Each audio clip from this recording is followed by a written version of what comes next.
This week we are kicking back one of the best and certainly one of the most complete strikers our game has ever seen. I mean, he's partnered the likes of Ronaldo, Shevchenko and Roberto Baggio up front with Zidane, Del Piero and others pulling the strings in behind. Happens to be the top scoring Italian at the FIFA World Cup and happens to have a fun-loving, brilliant personality. Thrilled to say we're kicking back with the one and only Christian Bobo Vieri.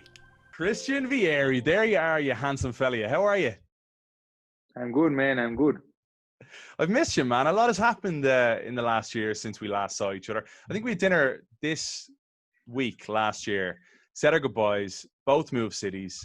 You welcomed a new baby, Isabel, into a mad world in the midst of a coronavirus in Italy. How have you been? Like, it's been a wild time for you. Yeah, it's in the last year, everything's changed. You moved to Atlanta. I moved back to Milan, had another baby, in the middle of the coronavirus. Didn't go with my wife to the hospital. Wow. I wasn't there while the baby was born, so it was hard. I went about 2 hours after the baby was born. I went to say hello 1 minute from like 10 meters away. And that's it, And, we were stuck in here for 2.5 months without going out. So it wasn't easy.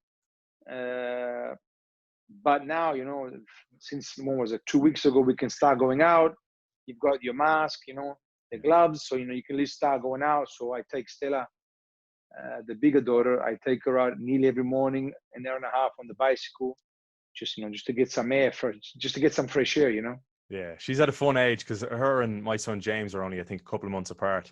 It's a fun age, isn't it? Crazy age, man. You need a lot of energy.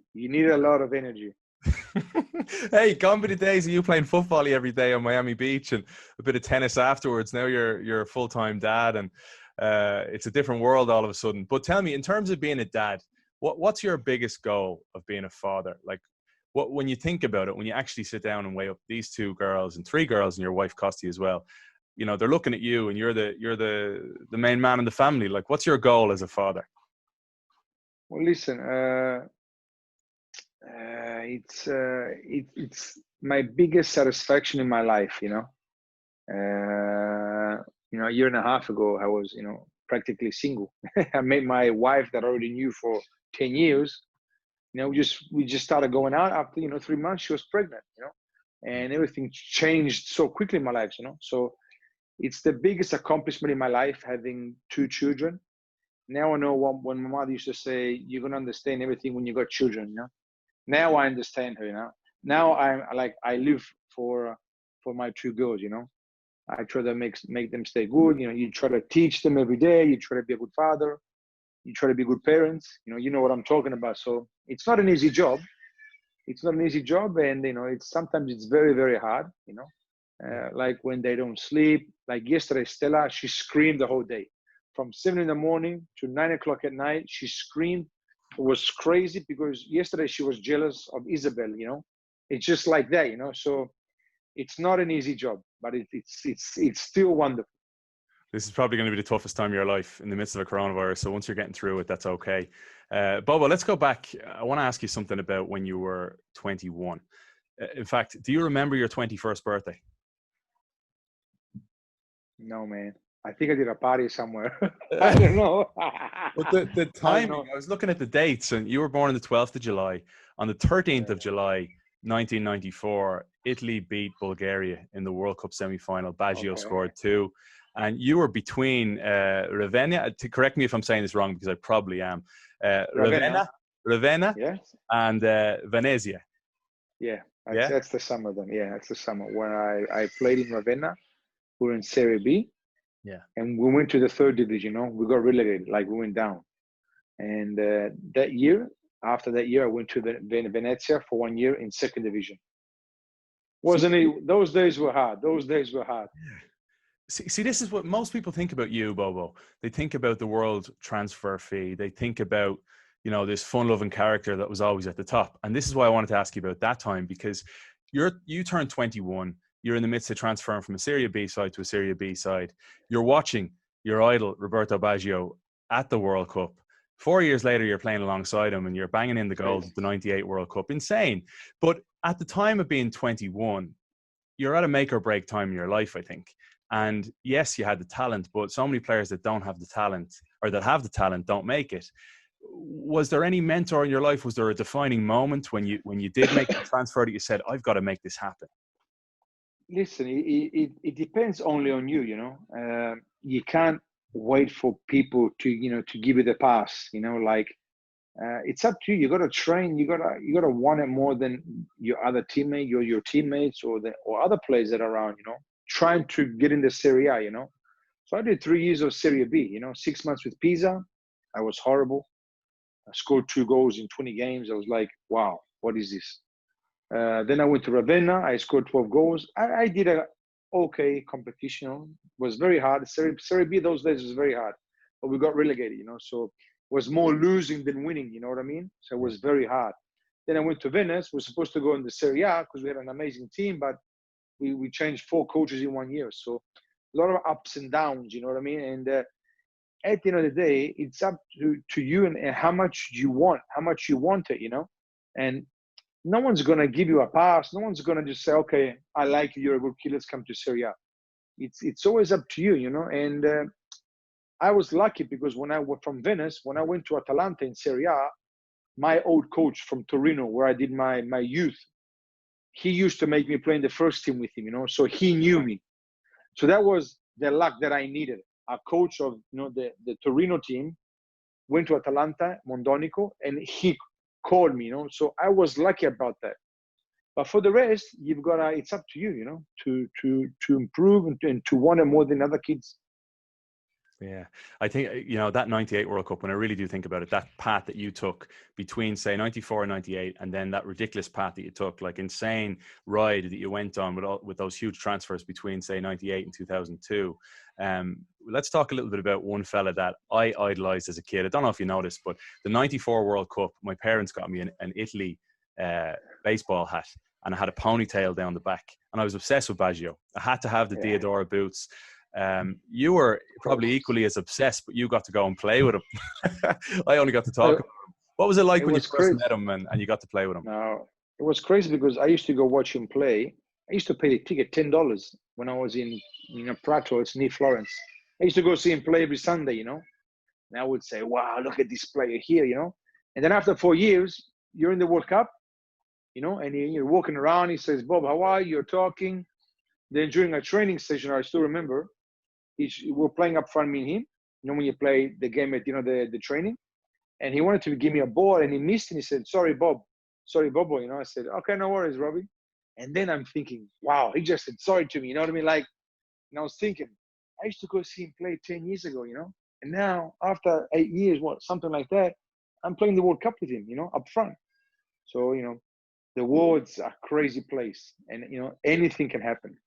And he probably took you under your wing because you were a different player to most. When I think back to the Italian strikers that stick in my mind, you were very different, and you had it all as a number 9. You know, the one thing that I probably didn't recognize enough over the last few years, Bobo, was your speed and getting in behind. And you forced defenses to just sit back at times because you were so fast and so powerful. And in many ways, it was probably brilliant for Baggio, freeing up a bit of space for you.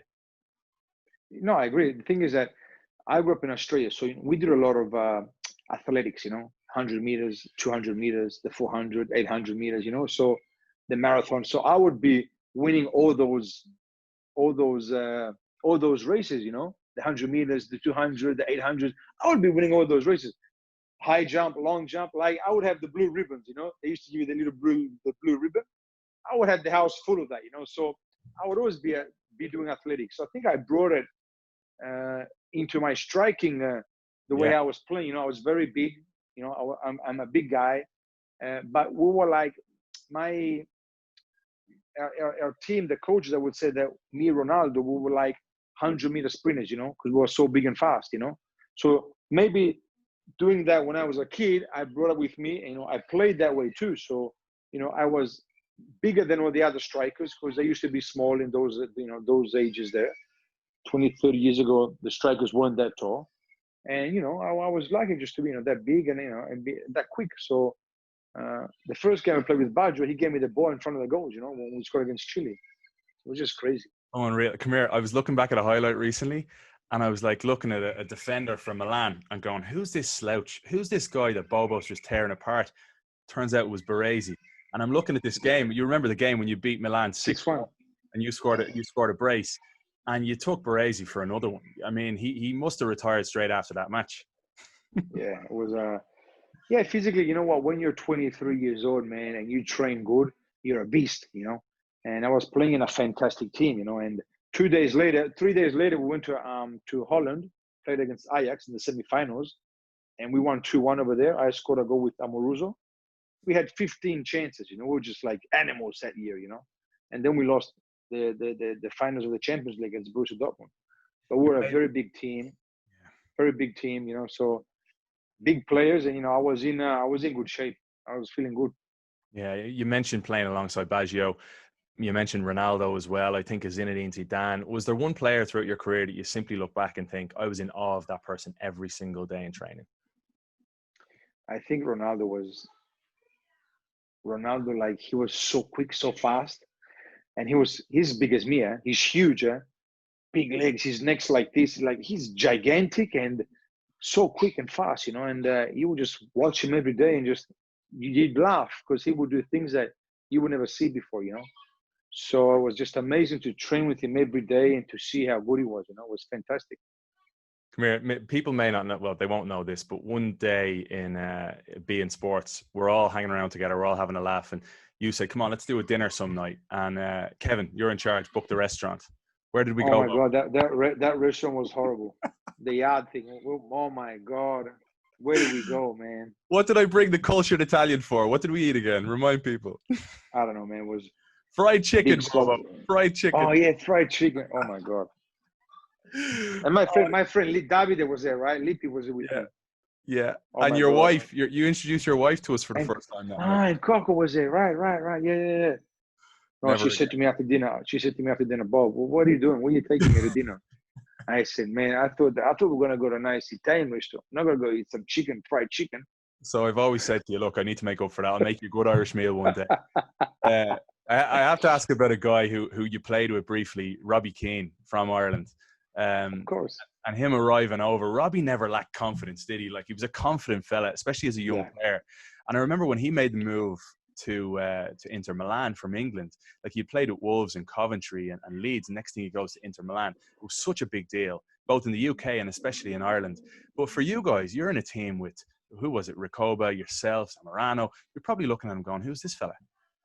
Of course, like it was me, Ronaldo, Recoba, Zamorano, I think. I don't know if Baggio was still there. I don't remember. And you know, so who's this Irish guy here? Who is he? You know, we knew that he had a big future in front of him because he was, I think, 18 or 20, something like that. I don't remember now. He was a young kid, you know, so it wasn't easy for him to come to the. It's not easy for an English guy to come. Hang on, Bobo. Go back there. Not easy for what? Say that again. English, Irish, all those guys. Just at least those guys that speak English. It's not easy for them. Yeah. To come to the Italian culture, you know, the way we eat, the way we train, the way we live. You know, it's not easy. And he stayed 6 months, I think. And he played, I think, with Hakan Sukur the first game with Inter in the Champions League, the qualifications, because we came third 1 year, so we had to play the qualifications to the Champions League. So he came after 4 days, a week or so. He was playing up front with Hakan Sukur, you know. So it wasn't easy, but you know, it was still a good experience, I think. You know, I went one day to his house. He had a party. I opened the fridge. There's only beers inside. Like I said, oh, okay. Oh, I'll have to ask Robbie about that. I mean, for him, I'm sure it was an unbelievable experience. But listen, obviously have a great career. For being an Irish player and had a lot of technique. Yeah. He was good with his feet. And that's normally they have got that, right? So he was a player that played up front, number 10 or number 9, whatever you want, but he could score, he could give you the ball, he had amazing technique. So, you know, was I think one of the best players you guys, you know, Irish have ever had, because it was just like a fantasy play, you know what I mean? Like, and normally the Irish or the English is just long balls and, you know, break your head, see what happens, karate kicks and all that. and he was just, had good feet, good technique, was really good. No, he certainly was. That's for sure.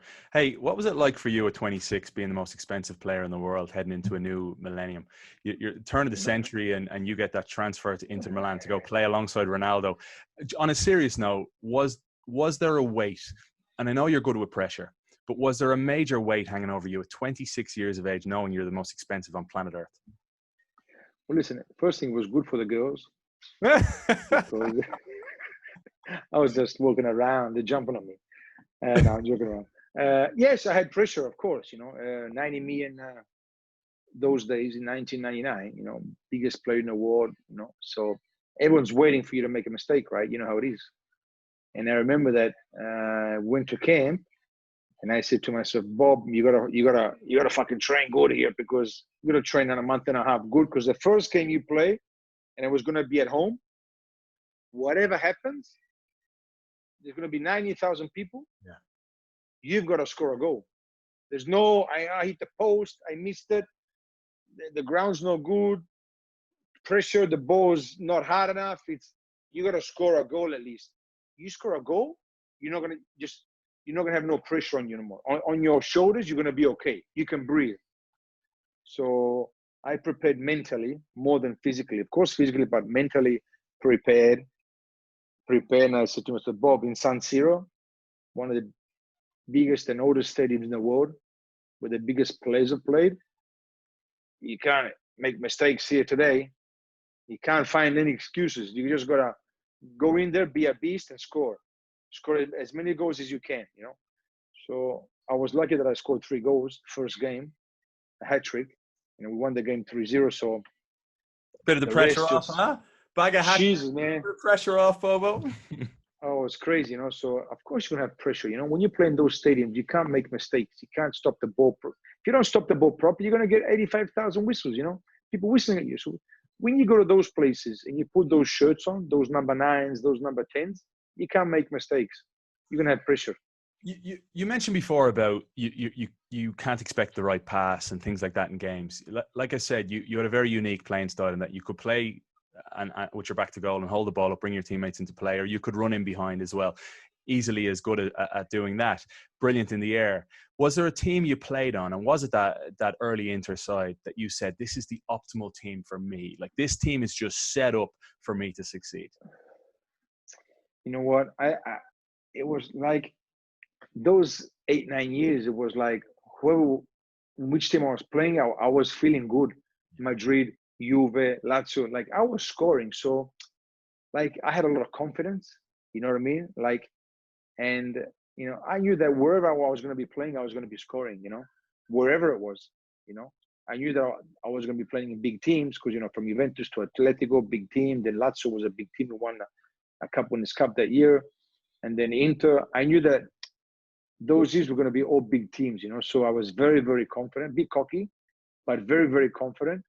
And, I was, young. So when you're young, you got strength. You're a beast, And, I was very focused on scoring, So it wasn't just one team, The national team, the same. I was saying, how can we not win World Cups here? We've got to win 2-3 World Cups here. Because I've never seen so many good players in one team, Then after that, you need a little bit of luck. No, of course. And you've been unlucky as well in your career at times, let's be honest, with injuries too. But when you look back now, Bobo, you're a little bit older, obviously, and you look back at the days of when you were the most expensive player in the world, or when you made some big moves like the one to Juve from Atalanta. Are you very proud of everything you've accomplished on the pitch and how you handled yourself and got through all those obstacles? Yes, I'm happy because first thing, I always decided all my moves, You regret I never any? Huh? You regret any? No, because thing about me that I have to always decide. I can't let no one decide for me because I'm gonna go nuts. Yeah. And I'm very, very hard on myself, So no one can decide for me. A bad character in the way that if someone wants to talk and tell me what to do, I go crazy. I was gonna decide, and when I decide, it means that in that moment that I decide, I thought about it. And for me, I think it's the best decision to make. Then maybe the decision goes good or doesn't go good.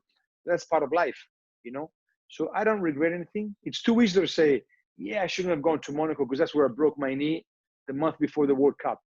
But you can't live like that. You know, in that moment, I went there because I needed to play.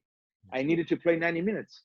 So it was the right choice. And I was scoring because I scored 5 goals in 8 games. So that means that everything was going good. I broke my knee a month, you know, before the World Cup. So you can't say, it was a bad mistake. I don't live like that, you know, with what if I didn't break or it broke. I don't live like that. I made a decision. The decision didn't end up going good. But I thought it was the right decision to make for me playing wise.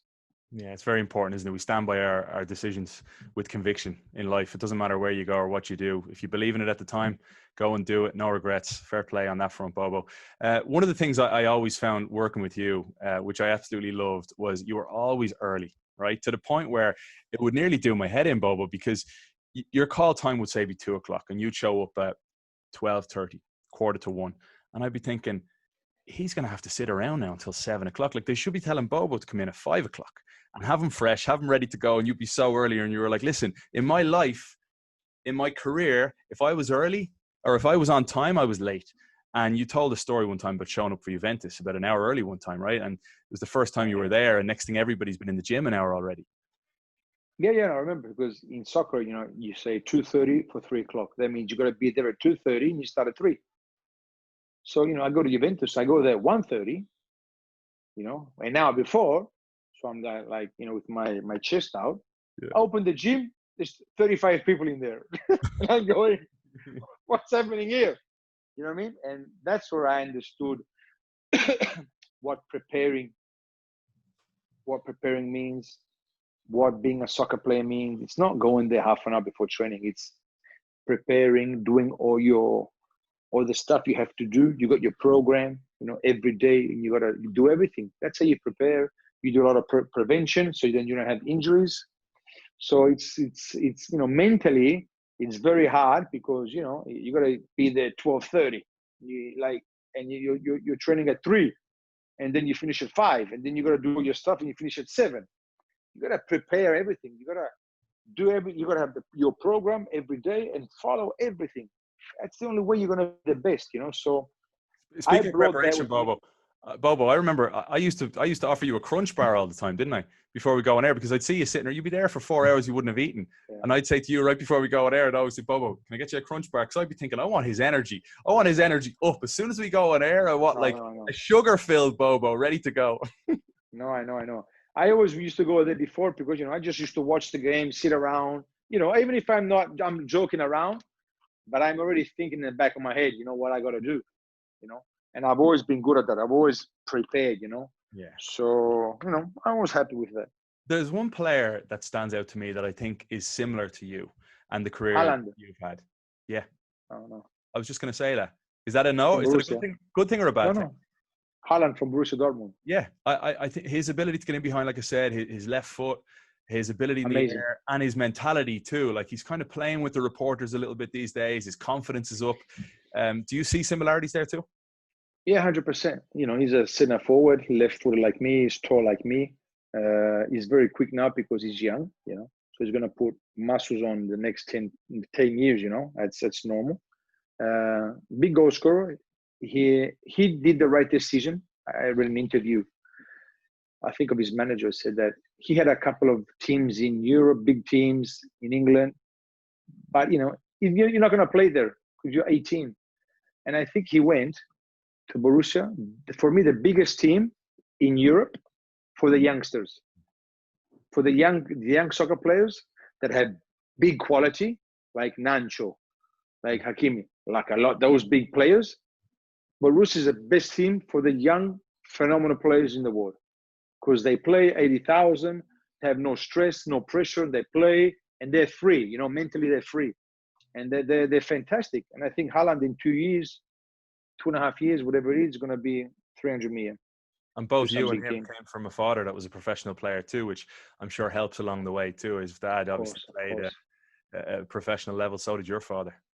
Yeah. No, my father, my grandfather, my brother, we're a bunch of lunatics in my family. Yeah, no, it's important when you got your father, you know, your brother and the family that's been playing. So, you know, when you talk, you know what they know what you're talking about. You're talking the same language. If I used to speak with my friends are a bunch of dummies. They don't know nothing. They've never played. They go, yeah, you're right, but they don't know what I'm talking about. You know what I mean? So when you've got in the family, and when you need to speak, if you got your teammates or your family that have played, they understand what you're talking about. Was it tough when you were younger to have friends outside the game, when you were trying to focus so much and they were out having parties and maybe even trying to lead you astray at those young ages? No, man, listen, I wanted to just play soccer. I didn't care about parties, no parties. I would go party after the games on Sundays, So was it Tuesday? Sometimes we'll go drink with my friends. Monday, you go out, you have fun. Always in the right way. But it's, you're playing, it's your dream come true, And for me, I was playing the best sport in the world. I was on top of everyone. I was just enjoying, Even when I was in the second division, you're playing professional soccer, So there's nothing better than that. You know what I mean? So Hey, I didn't really care about those kids going out. I think back to you in Miami, and I think, you must have watched Grease and Rocky maybe a couple of times. Those two movies were on loop in your house, right? So I wanted to ask you, if you had to pick an actor to play your life in a movie about Bobo Vieri, which actor are you picking? I don't know. I can't choose Stallone because he's too small. I He's, gotta he's choose a not big he's guy. not good looking enough, let's be honest, Bobo, and he's too old for you now. Bradley Cooper, man. Oh, you know who? Gerard Butler. Gerard Butler. He's not big enough. Yeah. I was thinking Okay, Bradley Cooper. I was thinking Ben Affleck maybe is tall. He's similar build, right? Ben Affleck. But I'd say Ben Affleck has a shocking touch.